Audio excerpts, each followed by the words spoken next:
Baik, saudara-saudara, tema kita hari ini adalah tetap teguh dalam kasih Tuhan. Tetap teguh dalam kasih Tuhan. Ini pasti nasihat yang bagus. Kenapa? Karena memang dalam banyak hal buat kita guncang. Banyak hal buat kita nih mau tetap teguh justru susah. Tetapi puji Tuhan kalau kita masih ada hingga hari ini, itu baik. Saya memulai khotbah ini dengan mengatakan, saudara, 1-2 minggu ini saya pergi pulang Amnoban Timur, di Moleum, di beberapa tempat di Amnoban Timur. Untuk pelayanan di sana dan ada 1-2 program yang perlu kami laksanakan di sana. Satu saat dalam perjalanan ke sana, beberapa teman sudah dengan kendaraan duluan, saya dan beberapa teman masih di mobil. Karena mereka orang-orang baru yang baru ke sana.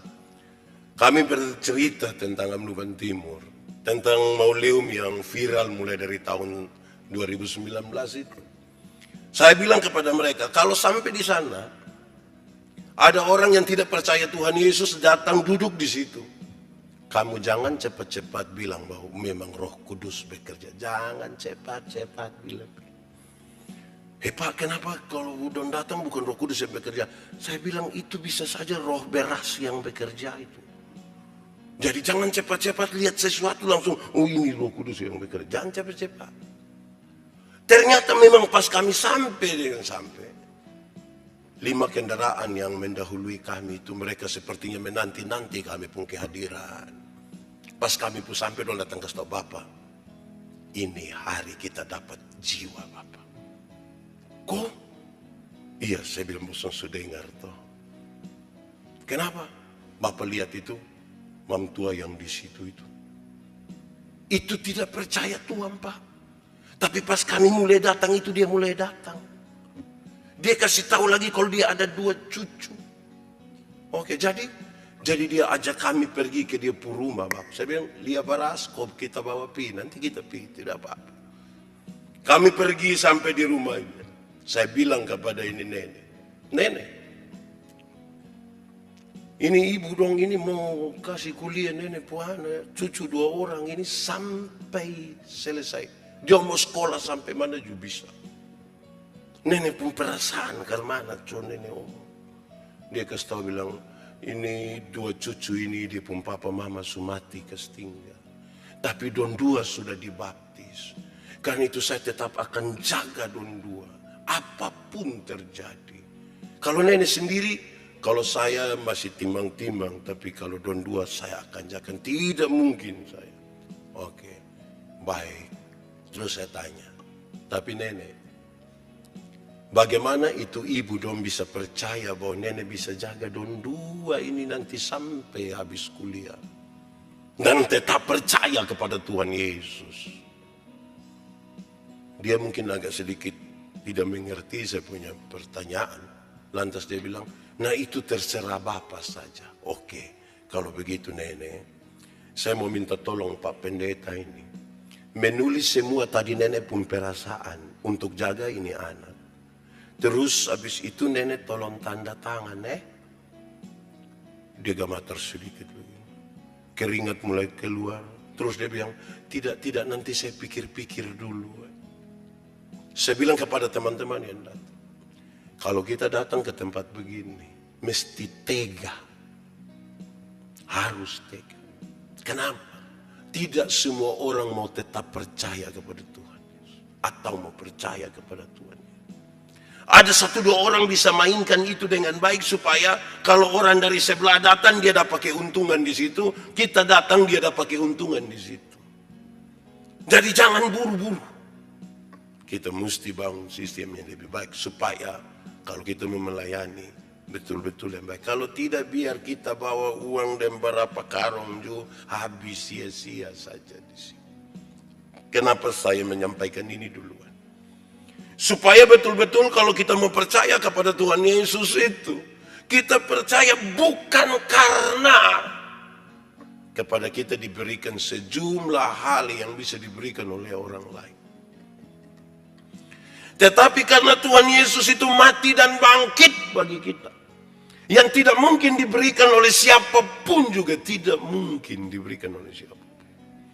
Dan itu yang membuat kita, membuat saya, membuat saudara semua berdiri teguh hingga hari ini dalam berbagai-bagai persoalan dan tantangan hidup.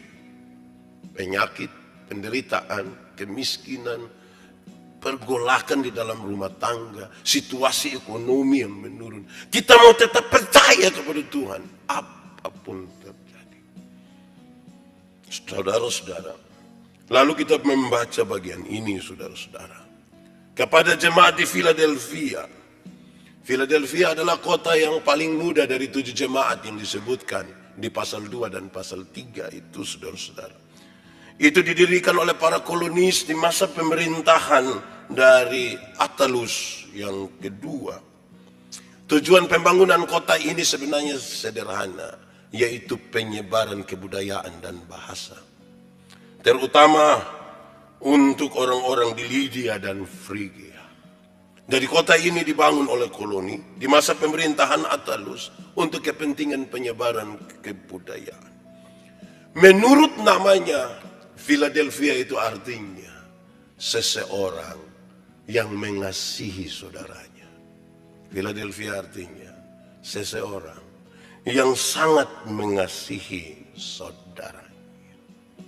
Pasti kita bertanya, siapa dan kenapa sampai bisa pakai nama seperti itu? Sesungguhnya kalau pertanyaan itu ada, maka seseorang yang dimaksudkan itu adalah Attalus. Dia yang mengasihi saudaranya Eumenes. Oleh karena seseorang yang mengasihi saudaranya, tempat itu disebut dengan nama Philadelphia. Harusnya, saudara, itu bukan baru berupa harapan. Kalau kita sebut kota kita tuh kota kasih, itu ya memang harus sudah ada kasih di situ. Kalau kita menyebut bahwa di sini adalah surga kecil, maka surga itu dialami di sini. Jangan belum tapi bilang, Pak, kita berharap. Saya biasa berkhotbah tentang tanah itu, benih yang jatuh di tanah. Saya suka tanya, ada 4 jenis. Ada tanah di pinggir jalan, ada tanah berbatu-batu, ada tanah penuh semak duri, ada tanah yang baik. Saya tanya, mau jadi tanah yang mana? Dia bilang mau jadi tanah yang baik. Pertanyaan kedua, sudah jadi tanah yang baik? Belum. Pertanyaan ketiga, nanti baru kapan baru jadi tanah yang baik? Dong rame-rame bilang, hari ini. Dia bilang, kamu otak. Jadi kita merindukan terus. Tapi tidak ada program, tidak ada hal yang kita kerjakan untuk kepentingan itu. Berbeda dengan pernyataan tentang nama kota ini. Philadelphia, seseorang yang mengasihi saudaranya. Siapakah dia? Attalus, yang mengasihi saudaranya, Eumenes. Jadi kalau saudara mau mengatakan rumahmu adalah rumah kasih, seorang istri mesti mengasihi suaminya. Seorang suami mesti mengasihi istrinya. Seorang tua mesti mengasihi anak-anaknya. Dan anak-anak mesti mengasihi orang tuanya. Saudara-saudara, di awal dari pembacaan itu disebutkan dengan sangat baik. Bahwa Tuhan Yesus yang bangkit itu disebutkan dalam 3 sebutan ini. Tuhan Yesus yang bangkit itu disebutkan dalam 3 sebutan. Pertama, dia disebutkan sebagai yang kudus. Kenapa dia disebut sebagai yang kudus? Jawabannya adalah karena dia Tuhan. Yesus itu Tuhan. Beberapa orang yang tidak percaya kepada Tuhan Yesus mengatakan, orang-orang Kristen telah sesat karena telah menjadikan seorang manusia Yesus itu menjadi Tuhan. Saya bilang tidak. Di dalam nama Yesus saya sampaikan kepada saudara, Yesus itu bukan manusia yang dijadikan Tuhan, tapi dia Tuhan yang menjadi manusia. Itu 2 hal yang beda. Kami tidak mentuhankan seorang manusia, tapi Tuhan yang merendahkan dirinya di dalam Yesus Kristus yang menjadi manusia. Karena itu dia disebut kudus. Dan untuk tetap teguh berdiri di dalamnya, maka setiap orang yang percaya kepada Tuhan Yesus mesti menjaga kekudusan. Karena yang kudus itu tidak dapat bersatu dengan yang tidak kudus. Yang terang itu tidak dapat bersatu dengan yang gelap. Hei, tanggalkanlah kasutmu. sebab tempat di mana engkau berdiri itu kudus. Supaya kalau mau berdiri teguh, berdiri dalam kekudusan. Bukan sekedar menjadi Kristen, bukan sekedar memakai simbol-simbol kekristenan, tapi tetap menjaga kekudusan. Kedua, kepada Yesus yang bangkit itu disebutkan sebagai yang benar. Yesus itu adalah yang benar. Benar yang dimaksudkan dalam Alkitab selalu punya dua maksud. Yang pertama, benar itu berkaitan dengan pernyataan yang benar untuk menyatakan bahwa yang ini salah, yang itu salah, yang ini salah, yang itu salah. Karena yang benar itu begini. Dan karena itu Yesus itu disebut sebagai yang benar. Untuk menyatakan yang itu salah, itu salah, itu salah. Yesus itu benar. Yesus itu Tuhan. Yang lain yang mengatakan tidak, yaitu salah. Sekarang yang kedua, saudara-saudara, sangat berkaitan dengan yang benar dalam Alkitab itu berkaitan dengan sesuatu yang sejati untuk membedakan dengan yang palsu. Sejati untuk membedakan dengan sesuatu yang palsu. Ini asli, bukan KW asli. Supaya ketika kita menyebutkan Yesus itu benar, maka dia bukan yang palsu. Dia benar. Dia sungguh-sungguh benar. Jadi ketika saya dan saudara percaya kepada Tuhan Yesus, kita sementara percaya pada sesuatu yang benar. Kalau saudara ragu-ragu, saudara tidak usah percaya pada Tuhan Yesus. Tidak usah. Kalau saudara ragu-ragu, mungkin saudara harus mencari sesuatu yang menurut saudara itu sejati bagi saudara. Tapi pertanyaannya, apakah yang sejati? Selain Allah, apakah yang sejati? Selain Tuhan itu, apakah lagi yang sejati? Semua fana di dunia. Yang ketiga, Yesus yang bangkit itu disebutkan sebagai pemegang kunci Daud. Pemegang kunci Daud. Pemegang kunci itu adalah simbol dari pemegang sebuah otoritas. Kenapa dikaitkan dengan Daud? Karena Daud sangat terkenal sampai juga pada masa kini. Berkaitan dengan janji Tuhan itu akan dipenuhi melalui keturunan Daud. Dan dialah Yesus Kristus itu. Dan karena itu, Yesus yang bangkit itu disebut sebagai dia yang pegang kunci itu. Betapa luar biasa pernyataan ini. Sejak awal sudah disampaikan. Supaya ketika kita bicara tentang tetap teguh di dalam kasih Tuhan, kita berdiri dalam keteguhan iman itu. Karena kita memahami dengan baik apa yang disebutkan dan diungkapkan tentang Yesus yang kita percaya. Saudara tidak perlu jawab, tapi saya ingin bertanya pada saudara. Saudara percaya Yesus? Sekali lagi, saudara percaya Tuhan Yesus? Saudara harus merenungkan ulang. Renungkan kembali karena Yesus itu kudus, dia yang benar dan dialah pemegang kunci itu. Pertanyaan ini harus berulang-ulang kali didengungkan di kita pun telinga. Pertanyaan ini harus disampaikan kepada kita dan anak-anak kita. Supaya mereka tidak boleh anggap remeh iman kepada Tuhan. Tidak boleh. Anak dong baru pacaran sama dengan satu yang tidak percaya Tuhan, dong rasa itu laki-laki sudah yang Tuhan. Nanti sebentar nikah habis kok karena tampeleng baru bilang, aduh ini mungkin saya pus salib. Salib apa yang kau yang pilih nah salib. Karena itu Tuhan mesti lebih tinggi. Karena Tuhan Yesus bilang begini. Keputusan untuk ikut Yesus itu hitung-hitung baik, timang-timang baik. Supaya tidak ada keputusan lain yang dipengkelas lebih tinggi lagi dari keputusan untuk percaya pada Tuhan Yesus. Itu paling tinggi. Dalam seluruh konsekuensi yang akan dialami, keputusan percaya pada Yesus adalah keputusan yang paling tinggi. Melebihi apapun. Kenapa? Karena selain penjelasan tadi saya ingin mengatakan bahwa keputusan percaya kepada Tuhan Yesus, dia berlaku kekal. tidak sementara. Bukan sesuatu yang habis di dunia saja, tetapi sampai kepada kekekalan. Saudara-saudara, mari kita memberi jawab terhadap tema kita hari ini. Di penutupan bulan keluarga, HUT Gemit ke-74 dan HUT Reformasi yang ke-504.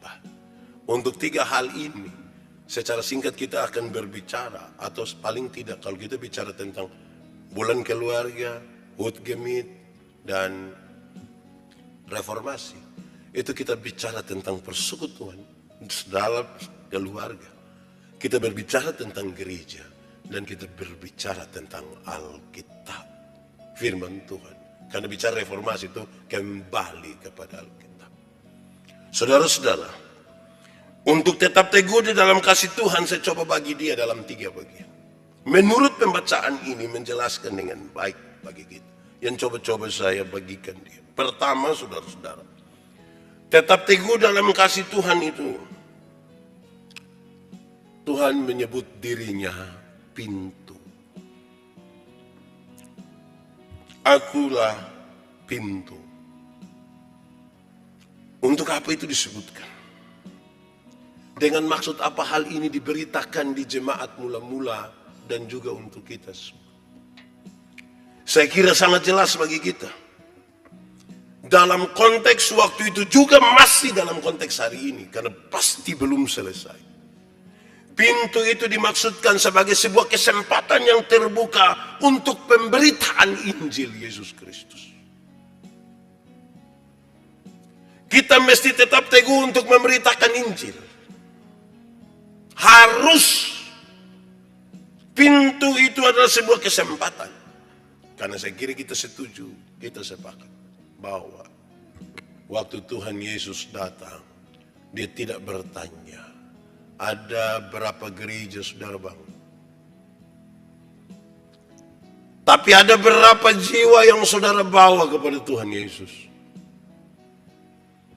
Ada berapa orang terkasih dalam hidupmu yang engkau nyatakan tentang Kristus baginya? Masih banyak suami tidak percaya. Masih banyak istri tidak percaya Tuhan Yesus. Masih banyak suami istri tidak percaya pada Tuhan Yesus. Masih banyak anak-anak tidak percaya kepada Tuhan Yesus, bahkan mencoba untuk meninggalkan iman. Masih banyak orang tua tidak percaya pada Tuhan Yesus, dan ini sebuah kesempatan terbuka untuk memberitakan Injil. Injil keselamatan. Percaya pada Tuhan Yesus harus tetap teguh di situ. Saya setiap kali bicara tentang Injil, hanya ada 2 hal yang mau diberitakan. Yang pertama tentang Yesus Kristus Juru Selamat. Tapi yang kedua, Injil itu adalah berita pembebasan. Injil itu berita pembebasan. Bukan berita bikin takut. Itu berita pembebasan. Kalau saudara baca Perjanjian Lama, saudara menemukan celakalah, celakalah, celakalah, celakalah. Saudara baca Perjanjian Baru, malaikat berjumpa dengan Maria. Yesus lahir, Yesus melayani, Yesus mati, Yesus bangkit, Yesus naik ke surga, Roh Kudus dicurahkan. Kita tidak menemukan itu kata celakalah. Tapi satu kalimat pendek yang luar biasa, jangan takut. Tetap teguh saja, jangan takut, jangan takut. Berita itu harus diperdengarkan. Jangan takut. Masih banyak orang suka bakas takut orang. Biasa paling banyak bakas takut orang itu pada waktu mau Paskah. Dompi putar film neraka.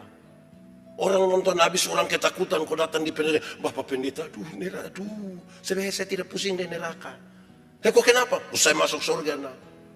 Iya, tapi minimal pendeta mesti tahu. Saya tidak tahu itu tidak apa-apa.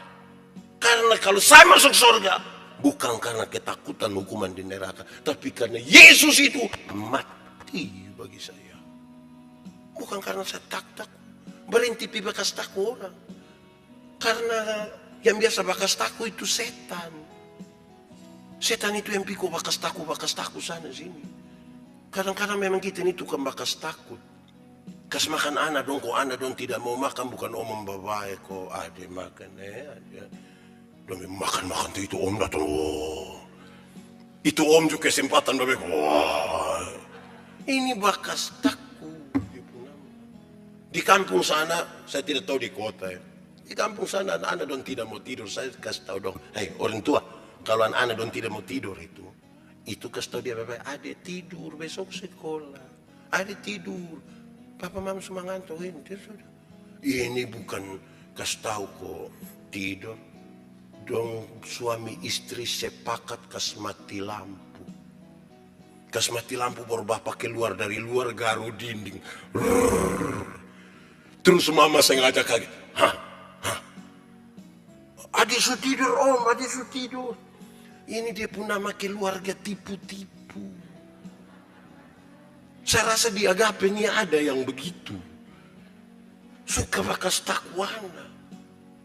Sekarang ketika corona berjalan hampir 2 tahun. Orang tua dong tuh kan dong stres toh. Dong yang papendetain, anak dong kita stres di rumah. Kita telepon dong, anak, yuk. Kamu datang kau jemput bapak mama dulu, kau bawa pasir-pasir keliling ini kota, kau lihat ini kota sedikit. Kita su stres ini. Anak belum jawab bilang, oi, sutua-tua na diam di rumah teh corona ada di jalan.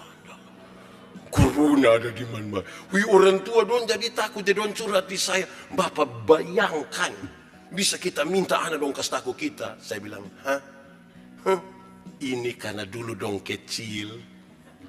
Bapak mama dong suka kas takut dorang. Sekarang ketika kita sudah tua, dong kas takut kembali kita. Apa yang kamu tidak ingin orang perbuat kepadamu, jangan perbuat itu pada orang lain. Amin kok. Yang tukang bakas takut keluarga don so angkat tangan kok kita doakan orang. Berita ini itu berita pembebasan. Ini pintu terbuka. Kedua saudara-saudara, pintu itu dibuka di hadapan jemaat. Ini pintu bagi jemaat. Saudara tidak boleh pintu lain, tidak boleh ada pintu lain selain Yesus itu. Tidak boleh. Saya berkhotbah di sini di dalam rumah gereja ini kepada jemaat Tuhan yang mendengarkan firman ini. Pintu itu ialah Yesus Kristus, dibukakan bagi kita. Saudara jangan pilih pintu lain, apalagi jendela. Ikut itu pintu. Itu dibuka di tengah-tengah jemaat. Kepentingannya bagi jemaat. Kepentingannya bagi kita semua. Untuk itu berkaitan dengan yang ketiga disampaikan, pintu itu adalah jalan masuk ke dalam komunitas orang-orang percaya. Persekutuan ini saudara. Persekutuan mulai dari rumah sampai persekutuan berjemaat. Itu komunitas di mana masing-masing kita pribadi masuk melalui pintu yang tadi dibukakan. Masuk di dalam pintu-pintu yang dibuka, dalam pintu yang dibukakan itu. Masing-masing kita masuk itu dan kita berkumpul di sini. Sebagai komunitas orang-orang yang percaya pada Yesus Kristus sebagai Tuhan dan Juru Selamat. Di sini mestilah orang-orang yang sudah berjumpa dengan Tuhan Yesus. Orang-orang yang mengaku imannya kepada Tuhan Yesus dan kita berjumpa di sini. Karena kita masuk melalui pintu yang dibuka di hadapan jemaat. Yang keempat saudara. Dan ingat. Pintu itu selalu terbuka bagimu. Pintu itu selalu terbuka. Mungkin hari ini kita merasa kita orang paling berdosa di dunia. Mungkin hari ini kita merasa kita paling gagah. Mungkin hari ini kita merasa kita sangat jauh dan pernah mengambil keputusan yang salah. Tapi pintu itu tidak pernah tertutup. Pintu itu dibukakan. Yesus menanti saudara. Saudara bisa bayangkan kalau kita gabung 4 hal itu. Mulai dari pintu dan kesempatan terbuka untuk menyampaikan Injil. Ketika ada satu orang datang kepada saya, dia bilang kepada saya, Nando bilang kepada saya, Pak Pendeta, saya rasa saya ini manusia paling berdosa di dunia. Saya akan bilang kepada dia, Nando, saya juga orang berdosa. Saya orang berdosa. Kita dua berdosa. Tapi kasih Tuhan itu lebih besar dari kita dua punya pelanggaran. Itu yang membuat kita selamat. Itu Injil sekali. Bukan Nando datang kok kasih tahu Pak Pendeta. Yo, saya rasa saya manusia paling berdosa di dunia. Saya bilang, iya, saya lihat lu pemuka ini muka berdosa. Saya sudah lihatin. Lu ini muka berdosa ini. Lu baru bernapas saya sudah berdosa. Engkau kalau tidak bertobat nanti kaki tangan dong patah buang semua. Oh ini kita, bagaimana ini? Pintu itu selalu terbuka. Supaya orang-orang yang rasa ada berat dalam hidupnya, dia datang kepada pintu itu. Kan kita menyanyi tertindih dengan beban berat, dosa duniamu. Saya sengaja menyanyi kecil-kecil supaya saudara tidak tahu yang asli. Oke saudara, itu yang pertama. Kenapa kita berdiri teguh? Karena Yesus itu pintu. Kedua saudara-saudara, pembacaan tadi mengisyaratkan kepada kita mesti berdiri teguh karena ada peringatan. Ada peringatan. Peringatan adalah Tuhan akan datang. Bersiap. Tetap berdiri di dalam Tuhan. Kita punya tema menarik. Kuatkanlah dan teguhkanlah hatimu. Jangan kecut dan tawar hati. Sebab Tuhan Allah menyertai engkau. Kemanapun engkau pergi. Ini sebuah peringatan. Tapi peringatan yang pertama ini saudara, ditujukan kepada orang-orang yang tidak peduli. Banyak orang tidak peduli dengan iman. Banyak orang biasa-biasa saja. Banyak orang tuh, orang ini kalau kita ajak datang di gereja kok dia bilang, Pak, corona begini tahu. Di gereja don tidak datang, ma pesta don duluan. Itu cuma ketemu orang itu. Ini peringatan. Kedatangan Kristus adalah peringatan bagi mereka yang tidak peduli. Bagi hamba-hamba yang malas. Bagi hamba-hamba yang tidak setia. Kedatangan Kristus. Setiap kali bicara tentang aku segera datang. Itu sebenarnya banyak orang terlalu banyak menaruh perhatian. Orang suka tanya, Pak Pendeta, komen aku segera datang, aku segera datang. Ini suoman 2000 tahun tidak datang-datang. Saya jawab dong santai saja. Kamu membayangkan kedatangan tuh dia berdiri kok kita duduk begini. Tapi saya membayangkan kedatangan Tuhan itu sebagai sesuatu yang berbeda. Karena setiap kita, di antara kita, tidak ada satupun yang tahu kapan dia mati. Tidak tahu. Kita duduk begini, takut sebentar malam do WA. Soalnya pilih waktu aku. Kenapa dia sepi? Mana fatukoa? Kita tidak tahu. Jangan malas tahu.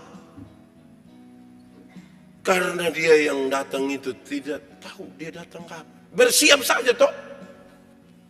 Saya bilang kepada banyak pegawai atau siapapun yang bekerja dalam sistem. Saya bilang kalau kamu kerja baik-baik itu tidak usah pusing dengan pengawas. Pengawas mau datang kapan saja. Jaksa mau datang kapan saja. Datang tuh. Kami santai-santai. Kami sih. Biasanya yang tidak siap dong itu yang pas dengar bilang. Waktu ini hari dia pun kerja itu memang dari pagi sampai pagi. Tidak ibadah rumah tangga. Saya sibuk Bapak ini. Aduh, tahu sendiri teh ini pemeriksa mau datang. Kok selama ini lu tidur? Kalau selama ini kan kerja kan biasa saja. Kalau selama ini kita sapu rumah misalnya, selama ini kita sapu rumah Bapak. Tamu mau datang kapan saja datang saja rumah barisi. Tapi kalau kita tidak sapu itu yang pas tamu pun aduh sabar sedikit itu dia lompat masuk itu dia hela segala macam tutup tahan. Ada yang keluar sedikit juga karena kedua saudara-saudara ditujukan kepada mereka. Aku segera datang. Ini peringatan serius. Ini sebuah penghiburan bagi mereka yang tertindas. Mereka yang tertindas. Mereka yang mengalami banyak sekali penderitaan. Mereka yang tetap mau percaya kepada Tuhan Yesus, ini berita penghiburan. Ini berita yang sangat baik kalau Tuhan datang bagi kita. Saya kira itu hal penting tuh. Maka pasti orang-orang yang tertindas, dia merindukan Tuhan datang bagi. Dia merindukan itu betul tuh. Tapi banyak orang suka plesetkan sedikit, Pak, bukankah kalau Tuhan datang itu kita mati kok? Mau mati karena ini anak dong masih kecil ini Bapak. Belum lagi pun Bapak model begitu. Kita ini kadang-kadang hidup di dunia ini kita pusing dan barang yang kita sumati nanti kita tidak tahu. Kalau kita sumati, itu kita tidak tahu itu anak dong nanti karena apakah nanti dia pun bapak pide mantan, itu kita tidak tahu. Kita sumati. Apakah nanti dia pun mama itu bisa jagain anak nomor yang dia lupa otak, lupa mama itu kita tidak tahu. Kita sudah selesai. Darah dan daging tidak dapat tempat dalam kerajaan surga. Kita sudah habis. Saudara, ketiga, bagian terakhir. Bukan sekadar ada peringatan, tapi sekaligus ada janji. Ada janji. Pembacaan tadi mengisyaratkan baik sekali. Ada janji. Pertama, orang yang taat dan tekun mengikuti jalan Tuhan akan terpelihara. Mereka akan dijaga oleh Tuhan. Orang yang taat dan tekun akan dijaga oleh Tuhan. Tuhan menjaga kita toh. Taat itu baik. Tuhan jaga kita. Kadang-kadang ini kita terlalu bersandar pada apa yang manusia jaga. Padahal kita penuh dengan kekhawatiran. Apalagi kalau Tuhan makin percayakan sesuatu kepada kita, tuh kan kita makin hari makin, ini kalau tidak ada yang jaga susah. Saya ingat ketika saya masih pelayanan di Alor, itu saya tidak pernah kunci kamar, tidak pernah kunci rumah. Saya hanya pikir gampang, saya mau masuk mau dapat apa. Hanya ada tioek 2, sepung lemari 1, 2 pintu buka begini. Itu pakai bambu. Dan kalau saya datang di Kupang 3 hari pulang kembali, su tambah fufuk dengan tokek 1 ekor di dalam. Siapa yang berani masuk ambil? Dong ragu-ragu ke dalam. Saya pindah pelayanan di Sabu. Itu pintu luar tidak tutup, tapi pintu kamar mulai tutup. Tahu teh, ada simpan sedikit. Pindah pi Amnuban Timur, tutup semua. Pintu luar tutup, pintu kamar tutup. Kenapa tutup semua, Pak? Tahu sang teh. Kadang-kadang orang son ada maksud madonda. Tahu kita orang sekarang. Pindah datang di Kupang, tutup semua tanpa security jaga. Memang. Saya rasa saya sudah lebih ini. Sudah lihat waktu Tuhan makin memberi kepada kita tuh, kita makin ini tidak bisa. Ada orang yang dia bisa jalan itu, kita kira dia penjual kunci. Dia bawa kunci itu berapa banyak kayak begitu. Karena kita tambah lari.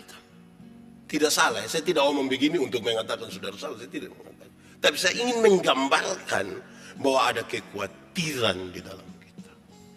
Kekhawatiran itu kemudian harus membawa kita ingat. Kamu dijaga oleh Tuhan kalau kamu tetap tekun. Tuhan menjaga. Kedua, orang yang setia akan menjadi soko guru, akan menjadi pilar, akan menjadi pemimpin di bait Allah. Mereka akan menjadi orang-orang yang dicontohkan oleh orang-orang lain kalau mereka setia. Jadi orang yang setia itu kemudian orang yang itu sama kayak betul, setia. Sama kayak ibu itu, setia dia.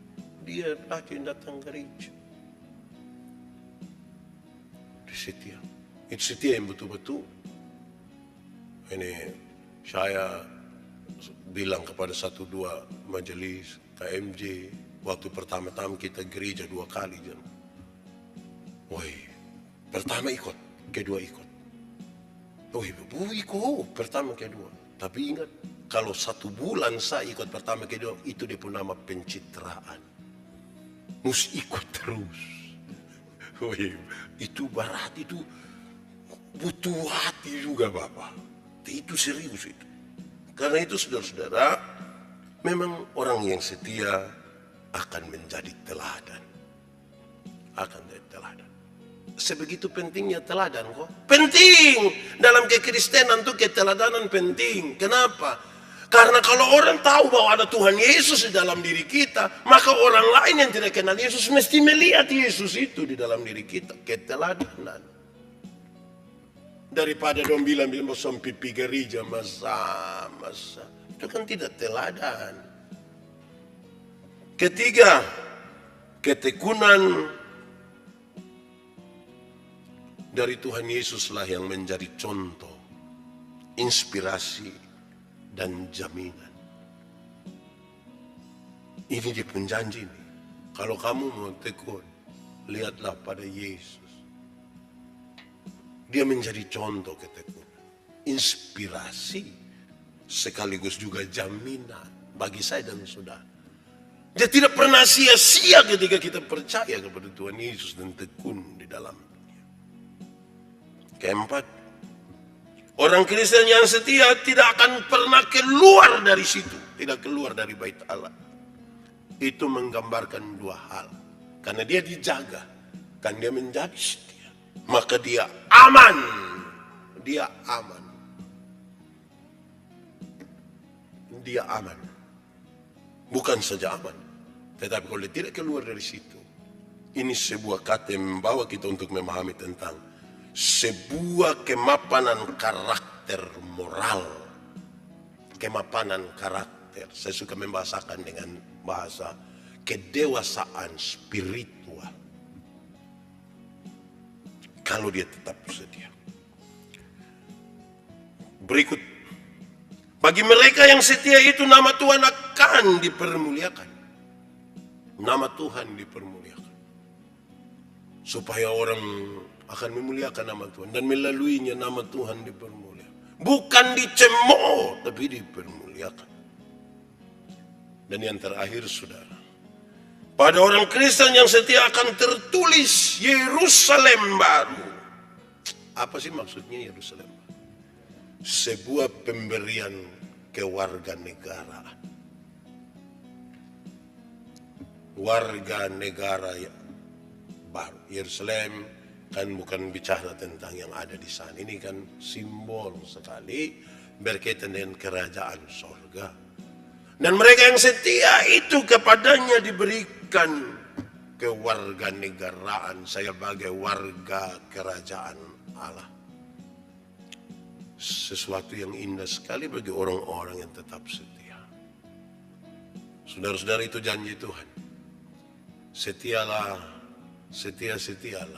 setialah sampai mati. Setia di mana? Kan kita merayakan 3 ini. Di dalam rumah tetap setia. Dalam gereja tetap setia. Dan setialah juga terhadap firman Tuhan. Tuhan memberkati kita.